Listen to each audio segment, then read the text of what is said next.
7 వారాల సొమ్ములంటే పూర్వం ఐశ్వర్యవంతులైన స్త్రీలకు 7 వారాల సొమ్ములుండేవట అని మనం వింటూ ఉంటాము.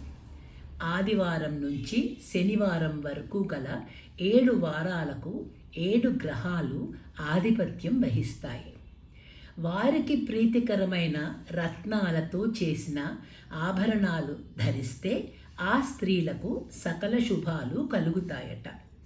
ఆదివారం సూర్యప్రీతికి కెంపులతో పొదిగిన నగలు ధరిస్తారు. సోమవారం చంద్రునికి ప్రీతికరమైన ముత్యాల హారాలు మొదలైనవి ధరిస్తారు. మంగళవారం కుజునికి ఇష్టమైన పగడాల మాలలు, ఉంగరాలు పెట్టుకుంటారు. బుధవారం బుధుడికి ప్రీతికరమైన పచ్చల హారాలు, కమ్మలు మొదలైనవి ధరిస్తారు. గురువారం బృహస్పతికి ఇష్టమైన పుష్యరాగాలతో చేసిన నగలను ధరిస్తారు.